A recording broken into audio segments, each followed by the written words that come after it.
All right. Good morning. Oops. So we are trying to do this thing live with Instagram ourselves. With an echo.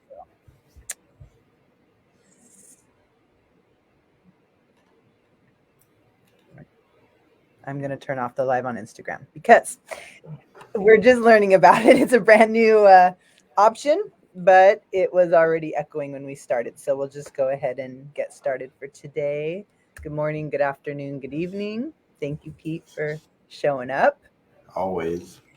And thank you for everyone who is listening and participating and, interested in. Sorry, one second. Let me just.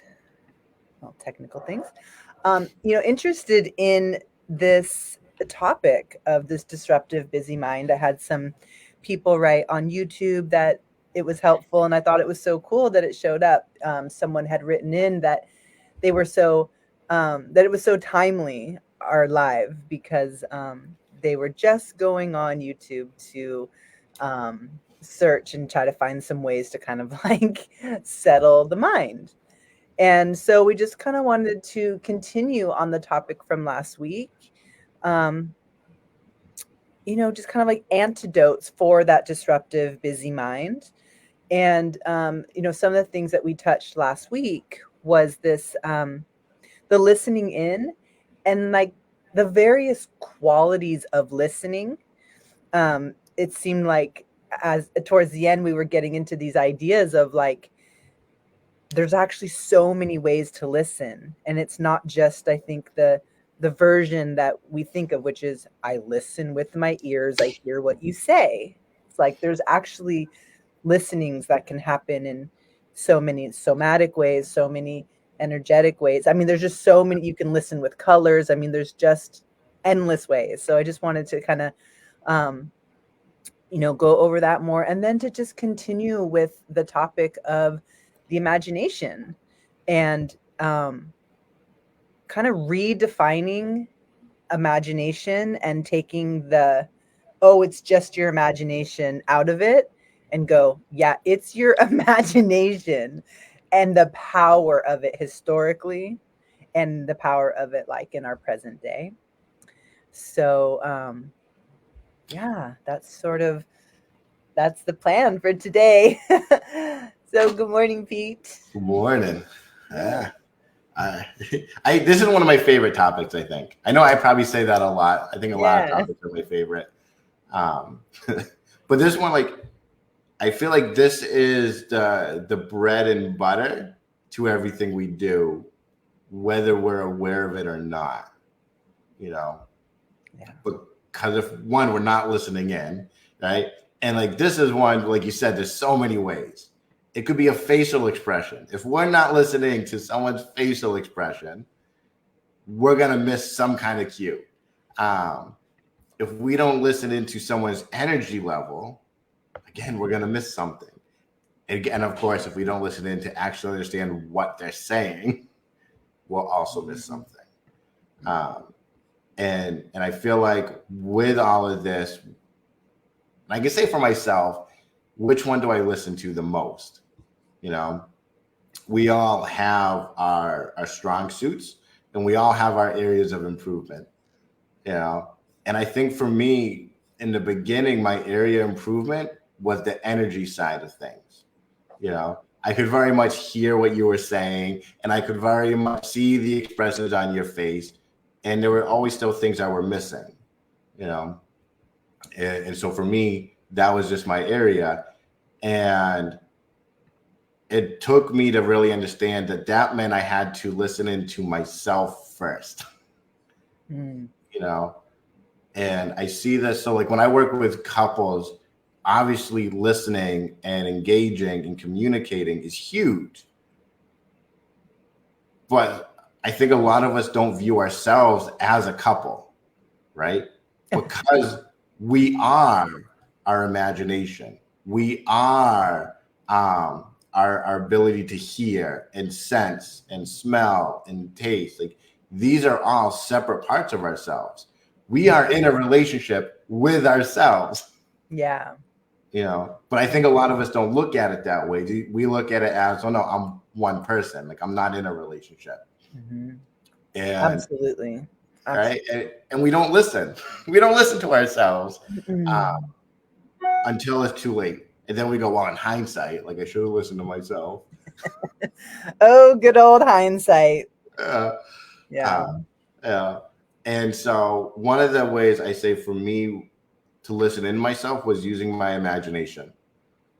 It, to me, was one of the core foundations, because let's say I was feeling unproductive in a day.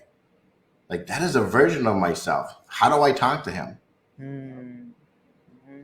He's not real, right? As far as you and I, right? He's not literally in this room. So how do I talk to him to understand why is he, procrastinating? Why is he putting off these things? Mm-hmm. And that's where imagination comes in, right? We think of it in I say a childlike manner where we go, oh, we're playing, cops and robbers like that. I guess I don't know if we play that anymore, but like as a kid, like that was a big game. You would pick up a stick and you'd be like, this is a gun. You pick up another stick and this is a sword. There's that type of imagination, which it gives us creativity and freedom to see things not as what they are, but what we want them to be. Mm-hmm. But then there's the other side of imagination where we get to go inside and let me create this version of me that I can actually talk to, and that kind of goes what we did the last time we met, of that part of ourselves sitting at that table as if we just met an old friend. Mm-hmm. This is very much the continuation of that, but we get to be specific. Is it our stressed out self? Is it our non-productive self? Is it our self that we go, oh, we can't focus, Mm-hmm.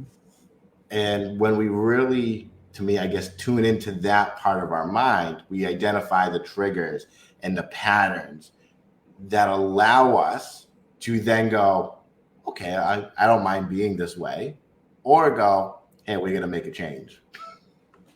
Yeah. And, it's like, I would love to talk a bit more about listening in, because I do find that I know for me, it's taken years and years of practice and development and having a really strong interest in wanting to do it and learn more about it. And I notice, of course, that we're all on different parts of our paths. We've all been programmed in different ways, and so to just tell one person to listen in might mean something to another one person that it means different to another, of course, and then of course be more accessible to someone than someone else. So I just wanted to, for the very disruptive busy mind, one that is really hard to crack and really hard to kind of change or anything like that. There was one suggestion that I heard the other day, actually, from Sharon, and then I heard it again a few more times from some other like podcasts, which was, let's see here. If you have thoughts that are going on and on and on, you can say, I wonder what the next thought will be. And this tends to be a good, like, disruptive breaking of that kind of habit and pattern. And I think that part of it has to do with that's just a really easy thing to ask and say. Um, and, and maybe you have some ideas of why that works, but I wanted to also suggest that once you get to another spot in your practice, you can break it with some other things, which says, but I love you anyway, or but I care about you, or some other kind of way to switch it around. But apparently to just say, I wonder what the next thought will be, is a helpful way to halt the that incessant kind of thinking that can really hurt us. And then from there, all of a sudden, I think it kind of shocks the thinking and the mind and the brain. And then you might be able to add in some other imaginations, affirmations, listening, journeying, visioning. I mean, there's just so endless routes, right? Do you have an idea of why that works? Yep. So the technical term is a pattern interrupt. right? And so this is one where I could think of, like, I had a client once who was sitting in my office and he's like, Pete, I'm going to have a full-blown panic attack. And I go, awesome, let's do it. And he was like, what? I'm like, let's have it. And all of a sudden he couldn't make it happen, right? Because once we kind of,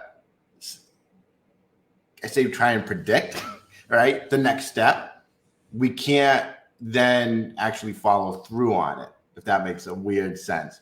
So like when we have like these wild thoughts and you go, oh, I wonder what my next one's going to be, you're interrupting that thought pattern. And then that's how you can introduce other things. So when we think about it in like hypnosis form, if you ever like YouTube the handshake induction, right? It's a great pattern interrupt, because you'll see someone reaching for that handshake, and a normal response is you grab their hand, you shake it. And when it gets interrupted by you grabbing their wrist, the mind goes, what? I don't know what's coming next. That it kind of shuts down for a second, and you can introduce something new. And when we do that with our own thoughts, whereas, I think of like the what if people, right? When they go, well, what if this happens, and then this, and then this, and then this, and then this, and you go, well, what will happen next? And they kind of go, oh, well, I don't know. You're interrupting that whole chain of thought to then veer off somewhere else. So what are some, like, let's just maybe list off a couple like pattern disruptors. There's, I wonder what my next thought will be. What if that does, what would happen next? If it's something where it's the what if in a negative way, you can literally go, what good will come from this? Because you're breaking that bad thought pattern into a good one. So you're kind of halting it, going, wait, something good can come from this? We do it naturally, right? How many of us go, I'm waiting for the other shoe to drop? That is a pattern interrupt, but in a less than positive way, right? Where it's allowing these good thoughts come in, and we're like, no, we got to break that thought pattern. What are the bad things that are going to happen? When is the other shoe going to drop? And so we can do it in so many ways. I think a good way to look at it is, what thought can we have that doesn't go with the thoughts we're currently having? Right. And so, like, let's say it's, I use my friend Rob as a really good example. When he's exercising, right, you can see it go on in his head. You're tired, you're exhausted, you're sweating, right? He goes hard, and you can see him. He puts his head down, and he's having that internal conversation of like, well, what's going to be like the good things when we make it an hour? What are going to be good things if we make it 45 minutes? All of a sudden he's interrupting that pattern of these negative thoughts of you're tired, you're weak, you're sore, you're this, you're that. He goes, no, but what about the good things? Oh, we're going to feel good. We're going to be proud of ourselves. We're going to have confidence, right? And he goes, yeah. And you can see him, he stands back up, and he's like back at it all over again. That reminds me of someone had told me once, when you're trying to bicycle up a hill, it's like, oh, this is hard. And you're doing this, opposed to like, and instead of like, I'm going up, we're in an upward motion. We're doing it. Each step we're doing it. And, it does really change. And I'll use that too for like sometimes for working out, or definitely for like bike rides. And you can just, that it's visceral. The difference is so obvious. Yeah. It's one where like, I think of like weightlifters, they don't, the average person will go, oh, I'm going to do, 10 reps, and they count 1, 2, 3, 4, 5, right? A weightlifter, a serious one, won't count that way. He'll go, I'm just going to do one more. And that's it. It's just one more. And that's such a different thing, because, and I've seen it where someone will count and they'll get to 8 or 9 and they're struggling. But when you go, no, just one more, they could do twice as many. Yeah, definitely. That's such a little tips and tricks for the brain, Do we want to get into a guided meditation because we have a hard stop today? Yes. Yeah? Okay. All right. So this is one where everyone can get comfy. This is one where, again, we get to meet that just a part of ourselves that maybe we've been, I don't want to say ignoring, but not giving the credit they deserve. So as we all just get nice and comfy, make sure that you're in a safe place, not driving, not operating heavy machinery, and get nice and comfy. Take that nice deep breath in, and then just slowly exhale. And I just want you to feel the air moving in and out of your lungs. See, with every breath, just allow yourself to relax deeper and deeper. Maybe just begin to feel yourself becoming heavier and heavier, more and more relaxed with each and every breath. Maybe you can notice your arms getting heavy. Maybe you notice one feels heavier than the other. And you get to imagine yourself moving into a really peaceful place, whether it's a beach or a forest or just any place that brings you peace. And wherever this is, begin to hear the sounds, the smells of the air, the colors. So you let this peaceful place wash over you. Allow it to calm your mind. So you get to fully immerse yourself into this tranquil, peaceful place. You get to acknowledge any of those busy thoughts as they enter your mind, just like you get to observe clouds passing in the sky. They're there, then they drift away. Letting go of each thought, bringing back onto this peaceful moment. See, when you feel this peaceful, this calm, as you feel yourself sinking deeper and deeper with every exhale, notice how your mind can be calm and your body at peace. Here we get to control, to understand, to feel things. And for now, I just want you to imagine that peace, that peaceful side of you, as if they're walking up. So you get to have a picture to their face. You get to have a smile maybe on them and yourself. You get to see how they move to walk up to you. And see wherever they are, wherever you are. Maybe they sit down next to you or they join you on a walk. And you get to talk to them. See, maybe you've been missing peace so much in your life. And you get to ask them, where have you been? How do I get it so you want to come around more often? What's been distracting you lately? And you get to come at them with this understanding. See, maybe it's understanding and listening to the words they're saying. Maybe it's the look on their face. Or maybe it's the energy that they share with you. Like they need something.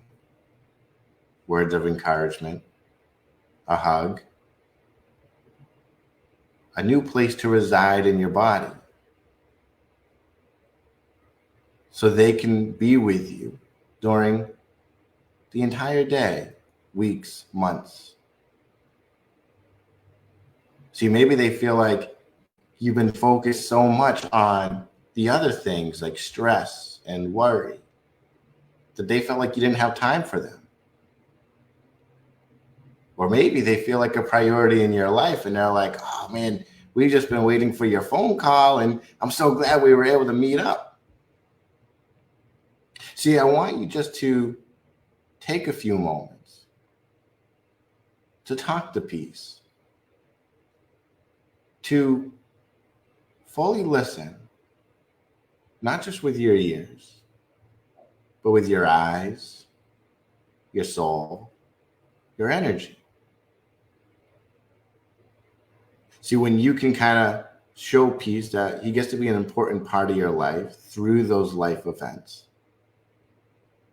You get to come on back, slowly wiggling your fingers and your toes, getting ready to open your eyes, feeling refreshed, clear-minded, and at peace. But take all the time you need to have that conversation with peace, so they feel more welcome and part of your life than ever before. Now, Awesome. That was a great one. Thank you. you're welcome. It's always so funny, like what shows up. And, it really did take a long time for me to just accept what comes and be able to play with that with the imagination.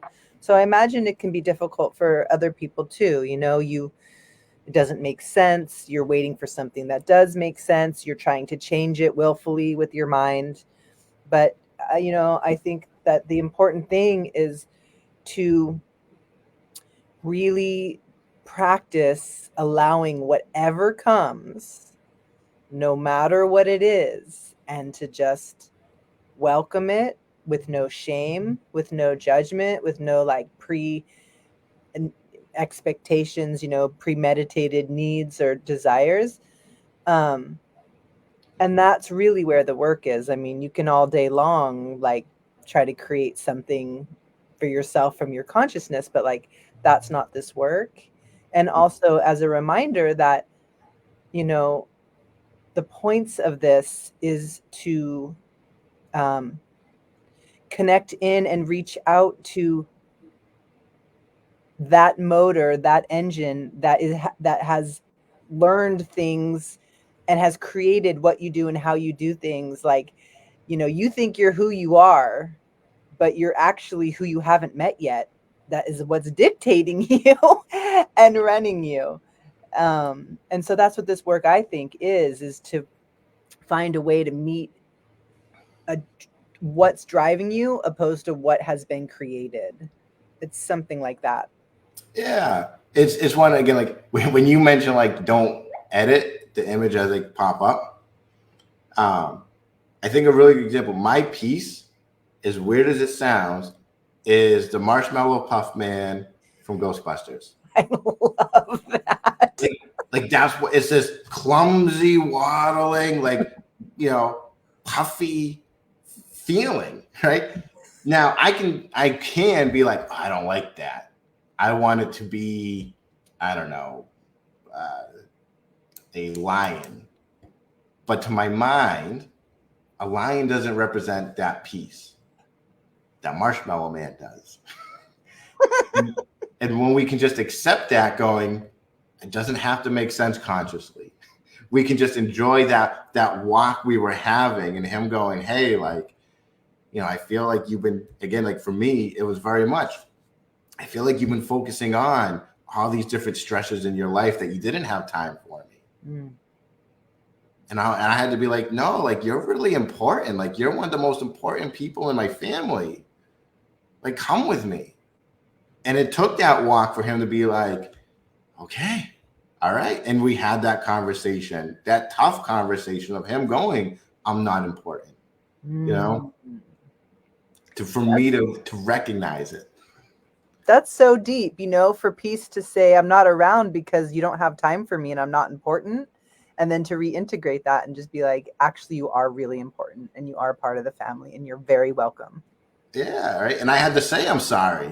I'm sorry for ever making them feel that way, And but it comes to show, like, even people like me, one, crazy things come up, and two, they're very meaningful, even in a short period of time.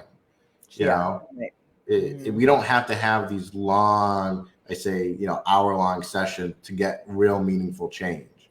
But I will say what comes next is, what do I do when I say, no, you're really important? Do I really show him he's important by really inviting him into my life? Or do I just go, yeah, you're important. Yeah, they go here, but I'm not going to pay any attention to you from now on, right? So what we do next shows how important they really are. You mean in like your waking life or in the vision or both? In both, right? Yeah. So like in my waking life, like let's say I'm going home and again, there's these stressors and there's this and there's that. do I go, hey, Peace, I want you to come with me on this, right? Help me deal with the stressors. Or do I just go, I can't deal with you right now, Peace. I got to focus on the stressor. You know, because that will show him whether if I really meant he's important, or is it kind of like a child where you go, yeah, that's a great picture. I'll put it on the fridge, right? And you don't really mean it, you know? Right. Well, also one of the tools I've used that I really enjoy is giving it another job. So it's like, hey, Peace, I'm curious if you know, if you'd like to be part of when there is a stressor. Like, do you have another job? Do you have another characteristic or what's the word?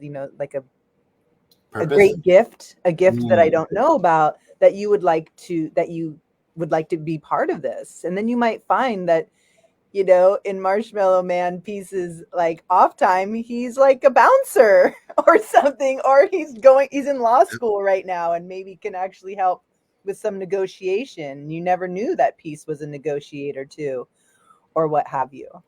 So I've been really enjoying that as well, is to say, like, when I have time for you, like I'd love to spend time with you. And when I'm doing something else, you're welcome. What do you think? How do you think you'd like to participate? And that's been a fun dialogue too, Nice. Well, thank you as always. Thank you for everyone who participated and listened and reach out with any questions. And I think we're just going to continue for a while on, ways to really work on that disruptive mind and ways to disrupt it and support ourselves and imagination. So until next time, have a great next couple weeks. And thank you, Pete. And thanks, everyone. Ciao. Bye.